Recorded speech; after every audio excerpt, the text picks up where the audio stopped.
अस्सलाम वालेकुम। जुलियाना उस्मान आपको खुशामदीद कहती है।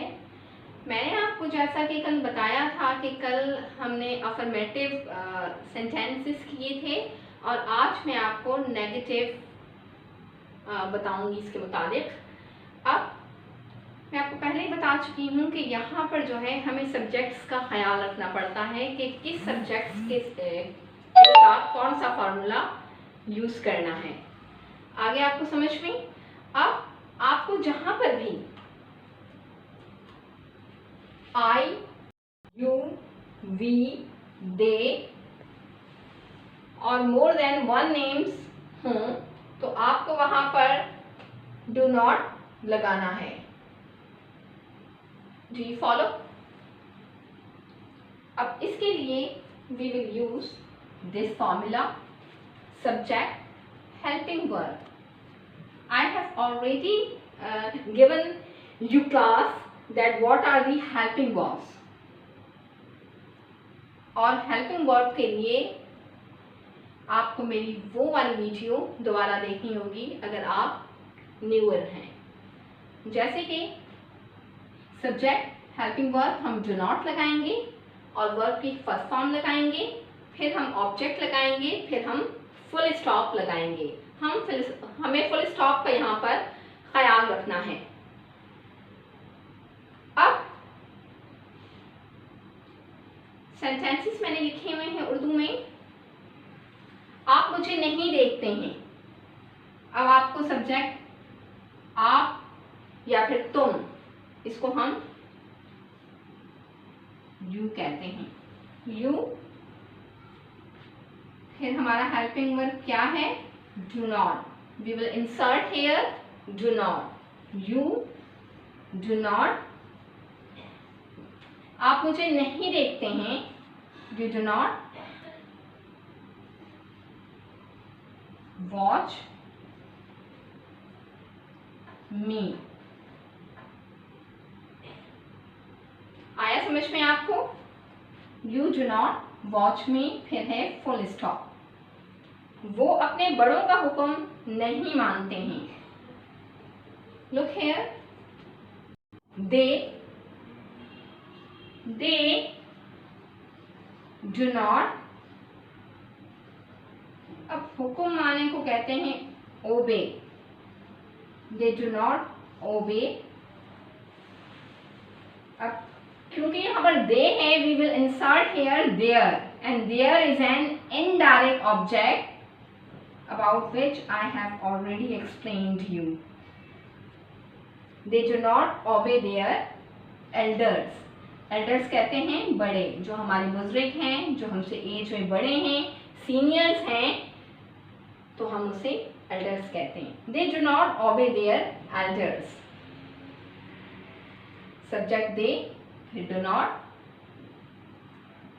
and verb की फर्स्ट फॉर्म और इनडायरेक्ट ऑब्जेक्ट। एल्डर्स हमारा ऑब्जेक्ट है, लेकिन यहाँ हम इनडायरेक्ट ऑब्जेक्ट का भी यूज कर रहे हैं। आप इसके लिए आपको मेरी ऑब्जेक्ट के मुताबिक वीडियो देखनी पड़ेगी। हम जल्दी नहीं सोते हैं। हम के लिए हम वी यूज वी। सब्जेक्ट हमारा वी है। Then according to formula we do not सोते हैं। You can see here सोते हैं। सोते हैं के लिए हम क्या यूज करेंगे? वर्ब की फर्स्ट फॉर्म है sleep. We do not sleep. अब जल्दी, जल्दी को what we say in English? Early. We do not sleep early. हम जल्दी नहीं सोते हैं। नेक्स्ट सेंटेंस इज वो मेरी बात गौर से नहीं सुनते हैं। अब वो मेरी बात गौर से नहीं सुनते हैं। अब अगर यहाँ पर वो मेरी बात गौर से नहीं सुनता तो इसका मतलब है कि यह वहां ही आता। लेकिन आप जरा उर्दू में सेंटेंस को गौर से देखिए कि वो मेरी बात गौर से नहीं सुनते हैं। इसका मतलब क्या हुआ कि यहाँ पर we will use they as a subject. They do not Listen. Listen is a first form for sunna. They do not listen. Me carefully. Carefully. I am writing here because the space has become filled. They do not listen me carefully. यानी कि वो मेरी बात गौर से नहीं सुनते हैं.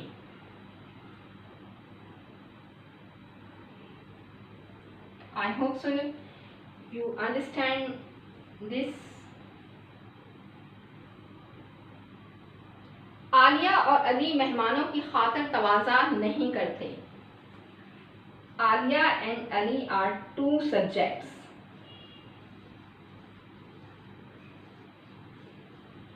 You can see here I have written more than one names.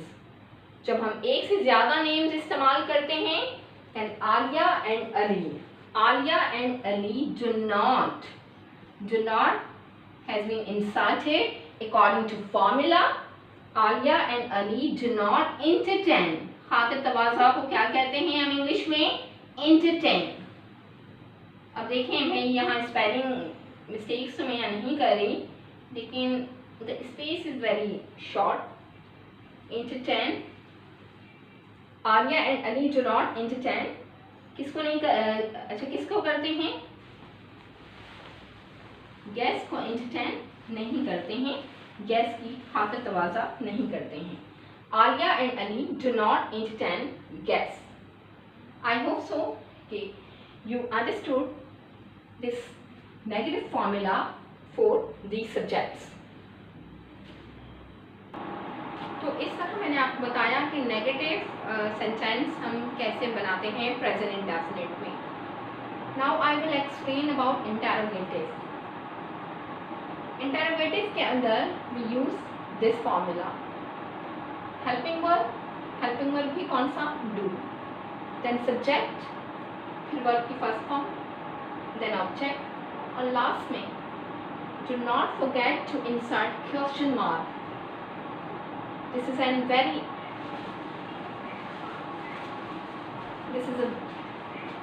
ये बहुत ही एक इम्पॉर्टेंट फीचर है. इसके बगैर आपका सेंटेंस सही नहीं होगा. आप देख सकते हैं कि क्या, अब मैंने कुछ सेंटेंसेस बनाए हुए हैं, आप देख सकते हैं कि क्या आप मुझे देखते हैं. सेम मैंने वही सेंटेंसेस लिए हुए हैं जो मैंने नेगेटिव में बनाए हैं. अब मैं वही सेंटेंसेस आपको इंटरोगेटिव में भी करके दिखाऊंगी and you have to do exercise.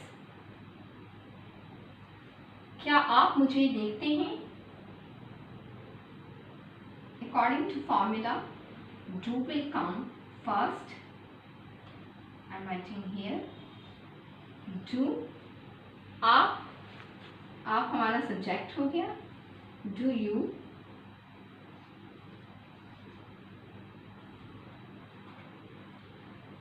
देखते. कैन यू सी हियर देखते साउंड इज देखते. Do you watch. किसे देखते हैं? मुझे देखते हैं. क्या आप मुझे देखते हैं? Do you watch me. Then interrogative. I mean mark, question mark. क्या वो अपने बड़ों का हुक्म मानते हैं? Do they, वो subject is they. Do they, हुक्म माने को हम क्या कहते हैं? Obey. Do they obey? There is an indirect object. Do they obey their, बड़ों का हुक्म? Elders. बड़ों को हम क्या कहते हैं? Elders. Then question mark.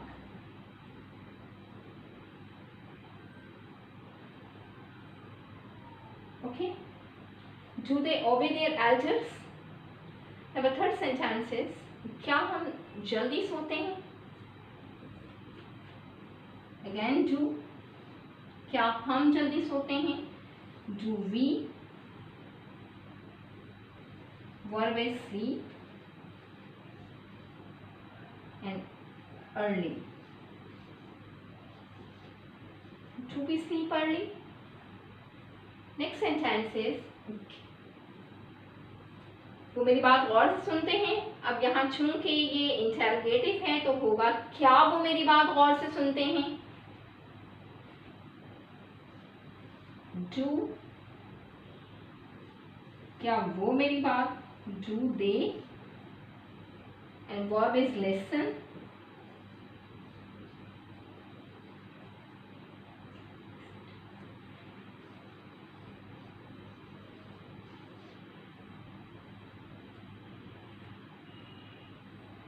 Do they listen to me carefully?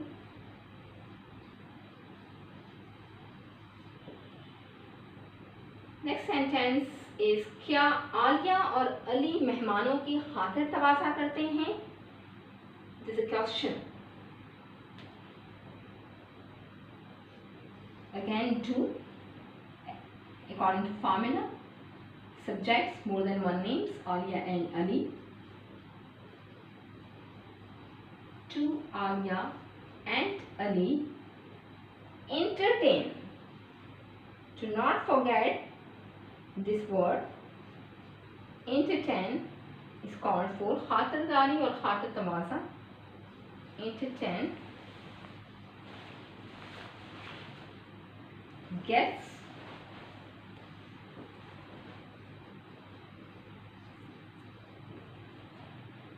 अब आपको एक इम्पॉर्टेंट बात याद रखनी है कि जब आप इंटरोगेटिव बनाएंगे तो आपको हेल्पिंग वर्ब आपको इंसर्ट करना है सबसे पहले, और फिर लास्ट में आपको क्वेश्चन मार्क नहीं भूलना है। I hope so you understood my this topic. अब जैसे कि मैंने आपको नेगेटिव के बारे में बताया और इंटरोगेटिव के बारे में बताया, and we will use these subjects with formulas which I have told you in this video.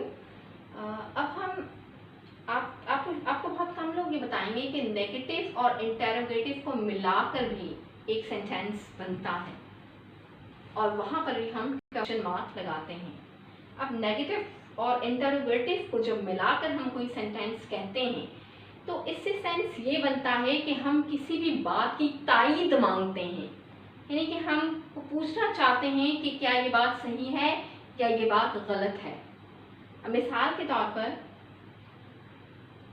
यहाँ जैसे कि क्या आप मुझे नहीं देखते हैं, मतलब मैं किसी से पूछ रही हूँ कि आप मुझे नहीं देखते हैं, मैं उससे तायीद मांग रही हूँ, मैं उससे कंफर्म करना चाह रही हूँ।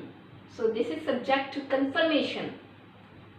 ठीक है, so for this the formula is here before you. You can see here on the board. Helping verb, मैंने यहाँ helping verb do नहीं लगाया है, but I am inserting here. Helping verb यहाँ पर हम do को use करेंगे, then subject, फिर not, फिर verb की first form, फिर object, then आप हमें question mark लगाना मत भूलिएगा। आया समझ में आपको? अब हम सेंटेंसेस की तरफ जाते हैं कि क्या आप मुझे नहीं देखते हैं, तो हम कैसे यूज करेंगे? डू, सब्जेक्ट क्या है? आई, फिर इसके बाद हम नॉट लगाएंगे,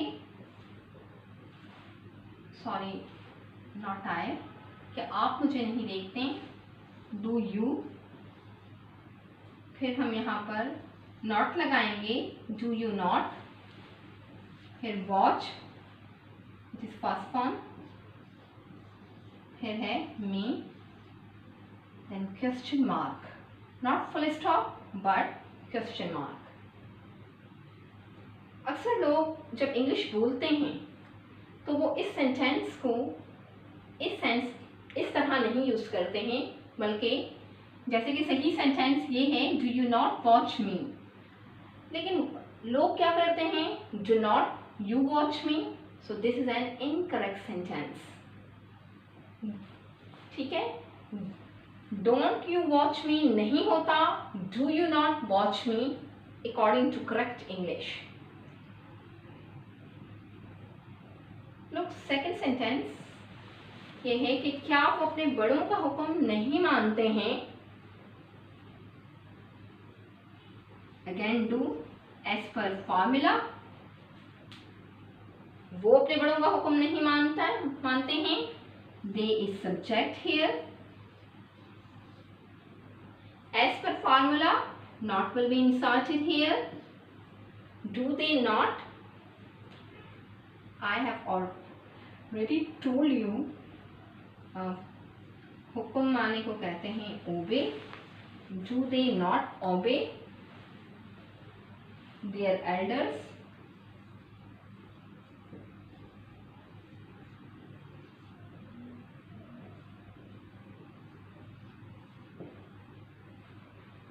फिर है थर्ड सेंटेंस है, क्या हम जल्दी नहीं सोते हैं। क्वेश्चन मार्क लगाना भूल गई थी तो लगा दिया मैंने। क्या हम जल्दी नहीं सोते हैं।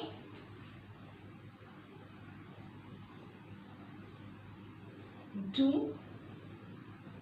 Subject is we, not verb is sleep, early. Do we not sleep early, insert question mark. Number 4 sentences, क्या वो मेरी बात गौर से नहीं सुनते हैं।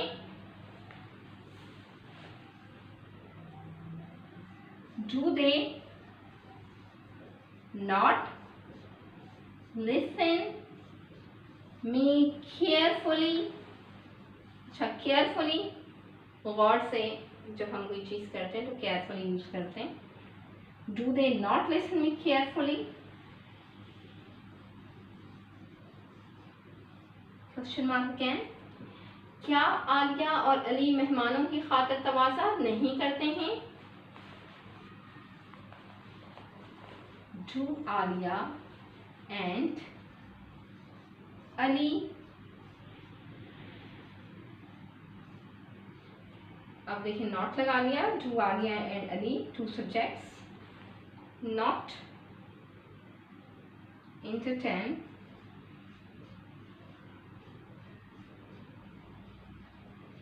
guess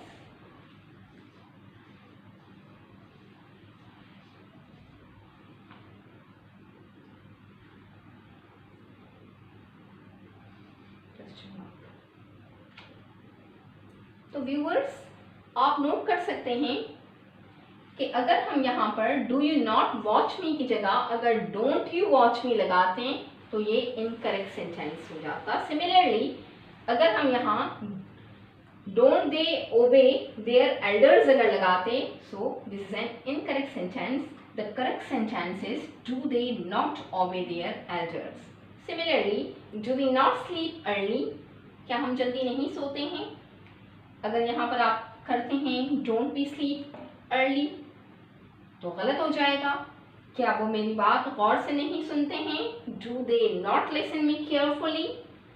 similarly do Alia and Ali not entertain guests. तो इस तरह आपको बनाना है, आपको फार्मूला को फॉलो करना है। If you follow formula you will speak correct English. If you do not use correct formula you will speak wrong English, incorrect English. Do you understand. तो व्यूअर्स आपको ये प्रैक्टिस करनी है अलग अलग वर्ब्स के साथ, बार बार करनी है आपको। जब भी मैं कोई समझाऊं तो एटलीस्ट आपको 100 क्वेश्चंस ज़रूर बनाने हैं और मैं आपके लिए रोज़ ये वीडियो बनाती हूँ। आप किसी लैंग्वेज सेंटर में जाएंगे आपको शायद वहाँ आपकी बहुत भारी भरकम, मैंने आपको पहले भी कहा था कि फीसें आपको भरनी पड़ेंगी, but here due to social media you are taking free classes, so आप इस वक्त को अवेल करें, आप इससे बेनिफिट लें। I hope so you understand my words and my my request, और मैं आपको एक रिक्वेस्ट करना चाहूँगी कि आप जो है इस चैनल आप जो है रोज़ाना इसको देखा करें, मेरी हर वीडियो को देखा करें। मैं हर रोज़ आपके लिए कुछ नया लेकर आऊँगी। और आप लोग मेरे चैनल को सब्सक्राइब करना बिल्कुल मत भूलिएगा और बेल आइकन पर भी हिट ज़रूर कीजिएगा, ताकि आपको जैसे ही मेरी कोई नई वीडियो रिसीव हो तो आप वो देख पाएँ इजीली। और आपको रेगुलरली जब आप देखेंगे, आई होप सो कि इंशाल्लाह आपको 2 महीने के अंदर अंदर you will be able to speak English. शुक्रिया। जुलियाना उस्मान को इजाज़त दीजिए। अपना बहुत ख्याल रखिएगा। अल्लाह हाफ़िज़।